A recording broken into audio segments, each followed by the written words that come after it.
दोस्तों, बांग्लादेश में इस वक्त कुछ अजीब ही हो रहा है। कपड़ा बनाने वाली बड़ी बड़ी फैक्ट्रियां बंद हो रही हैं, लाखों नौकरियां खतरे में हैं और उनकी अर्थव्यवस्था की रफ्तार अचानक धीमी पड़ गई है।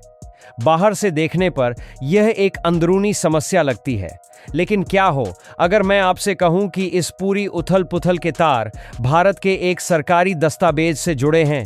जी हां, भारत के बजट से। यह महज एक इत्तेफाक है या भारत के एक मास्टर स्ट्रोक का नतीजा जिसने बांग्लादेश को हिलाकर रख दिया है? तो बने रहिए हमारे साथ, क्योंकि अगले कुछ मिनट्स में हम बजट के उन नंबर्स को डिकोड करेंगे और उस असली कहानी तक पहुंचेंगे जो मीडिया की हेडलाइंस में अक्सर खो जाती है। दोस्तों, किसी भी देश का बजट सिर्फ देश के अंदर के लिए नहीं होता। इसमें एक छिपा हुआ संदेश होता है पूरी दुनिया के लिए, खासकर पड़ोसी देशों के लिए। भारत हर साल अपने बजट में कई देशों को विकास के लिए यानी डेवलपमेंट के लिए आर्थिक मदद देता है। यह एक तरह से दोस्ती का प्रतीक होता है। लेकिन हाल के बजट ट्रेंड्स को देखें तो बांग्लादेश के मामले में यह दोस्ती थोड़ी कमजोर पड़ती दिख रही है। पिछले कुछ समय से भारत ने बांग्लादेश को दी जाने वाली आर्थिक सहायता में कटौती की है। इसीलिए यह सवाल उठना लाजमी है कि क्या यह महज एक इत्तेफाक है या एक सोचा समझा इशारा। अब आप सोचेंगे कि कुछ करोड़ कम करने से क्या फर्क पड़ता है। दोस्तों, इंटरनेशनल रिलेशंस में यह रकम छोटी हो या बड़ी, इसका सिंबॉलिक वैल्यू यानी सांकेतिक महत्व बहुत ज्यादा होता है। यह एक साफ इशारा है कि नई दिल्ली और ढाका के बीच सब कुछ उतना आसान नहीं है जितना दिखता है, मगर असली खेल इससे कहीं ज्यादा बड़ा है और वह पैसों की मदद से नहीं बल्कि व्यापार के मैदान में खेला जा रहा है। और ये हमें लेकर आता है उस सेक्टर पर जो बांग्लादेश की इकोनॉमी की रीढ़ की हड्डी है, द टेक्सटाइल इंडस्ट्री यानी कपड़ा उद्योग है। आप शायद जानते होंगे कि दुनिया भर में, खासकर यूरोप और अमेरिका में, जो मेड इन बांग्लादेश टैग वाले कपड़े मिलते हैं उनका मार्केट पर कब्जा है। बांग्लादेश दुनिया के सबसे बड़े गारमेंट एक्सपोर्टर्स में से एक है। लेकिन यहीं पर बात खत्म नहीं होती, क्योंकि भारत ने अपनी सबसे बड़ी चाल इसी मैदान में चली है। इसी वजह से भारत ने एक दो तरफा हमला तैयार किया है और इसका पहला कदम है यूरोप का बाजार छीनने की तैयारी। बांग्लादेश को यूरोपियन यूनियन में अपने कपड़े बेचने पर स्पेशल छूट मिलती है, जिसे G.SP कहते हैं। इसकी वजह से उनके कपड़े सस्ते होते हैं। लेकिन अब भारत यूरोपियन यूनियन के साथ एक फ्री ट्रेड एग्रीमेंट फाइनल कर चुका है और इसी का मतलब है कि इंडियन एक्सपोर्टर्स को भी यूरोप में अपने प्रोडक्ट्स जीरो टैक्स पर बेचने का मौका मिल जाएगा। अब इंटरनेशनल मार्केट में इंडियन गारमेंट्स बांग्लादेशी गारमेंट्स को डायरेक्ट और जबरदस्त टक्कर देंगे। जो मार्केट अब तक बांग्लादेश के लिए आसान था, अब वहां उनके लिए सर्वाइवल ऑफ द फिटेस्ट वाली सिचुएशन बन जाएगी। पर सिर्फ विदेश में ही नहीं, भारत अपने देश के अंदर भी एक बहुत बड़ी तैयारी कर रहा है। यही वजह है कि सरकार ने PM मित्रा पार्क्स नाम की एक अनोखी स्कीम शुरू की है। इसका मकसद है देश में 7 मेगा टेक्सटाइल पार्क्स बनाना। यह कोई मामूली पार्क नहीं होंगे। यहां एक ही जगह पर धागा बनाने से लेकर कपड़ा बुनने, डाइंग, डिजाइनिंग और आखिर में गारमेंट तैयार करने तक सब कुछ होगा। साफ शब्दों में, भारत अब ऐसी तैयारी कर रहा है कि दुनिया को बांग्लादेश की तरफ देखना ही ना पड़े। अब यहां एक बहुत बड़ा और शायद सबसे जरूरी सवाल उठता है।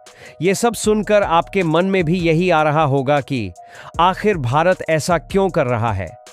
क्या भारत जान बूझकर अपने एक ऐतिहासिक दोस्त, एक पड़ोसी देश बांग्लादेश को आर्थिक रूप से कमजोर करने की कोशिश कर रहा है? क्योंकि पहली नजर में तो यह किसी को निशाना बनाने जैसा ही लगता है। लेकिन इस पूरी कहानी को सही मायने में समझने के लिए हमें सिक्के का दूसरा पहलू भी देखना होगा। हमें इसे भारत के नजरिए से समझना होगा। और जब हम ऐसा करते हैं तो हमारे सामने सिर्फ एक नहीं बल्कि 2 ऐसे बड़े कारण आते हैं जो इस पूरी तस्वीर को ही बदल कर रख देते हैं। पहला कारण है आत्मनिर्भर भारत और रोजगार। भारत की आबादी 140 करोड़ से ज्यादा है। हमारे देश को अपने नौजवानों के लिए जॉब्स क्रिएट करनी है, टेक्सटाइल सेक्टर एक ऐसा सेक्टर है जिसमें बहुत ज्यादा लोगों को काम मिल सकता है।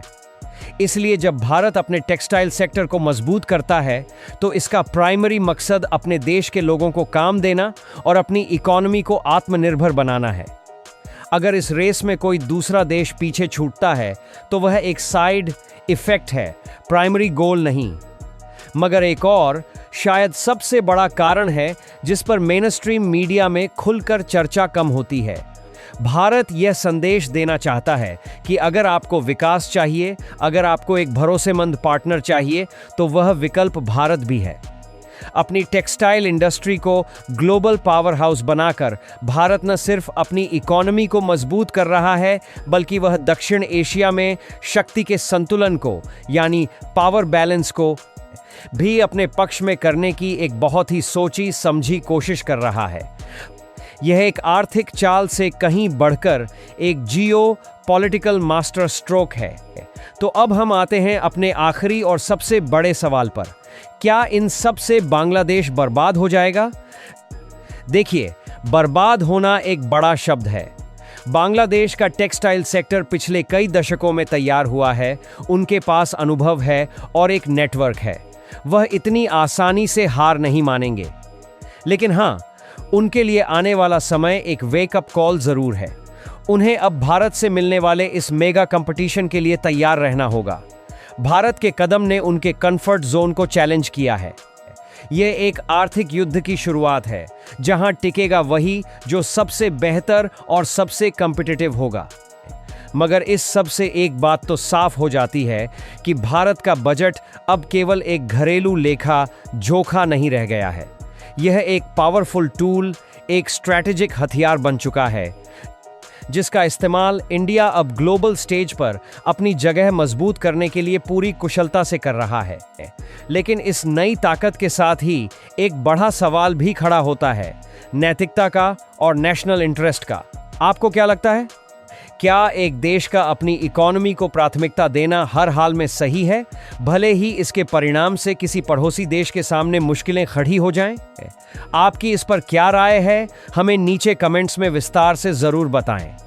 और अगर आपको ऐसे ही जानकारीपूर्ण वीडियोस पसंद हैं जो आपको हमेशा औरों से एक कदम आगे रखते हैं, तो हमारे चैनल डीप टेक इनसाइट्स को सब्सक्राइब करना ना भूलें और बेल आइकन को ज़रूर दबाएं ताकि हमारा कोई भी वीडियो आपसे मिस ना हो। मिलते हैं अगले वीडियो में एक और ऐसे ही अहम मुद्दे के साथ। तब तक के लिए अपना ख्याल रखें। जय हिंद।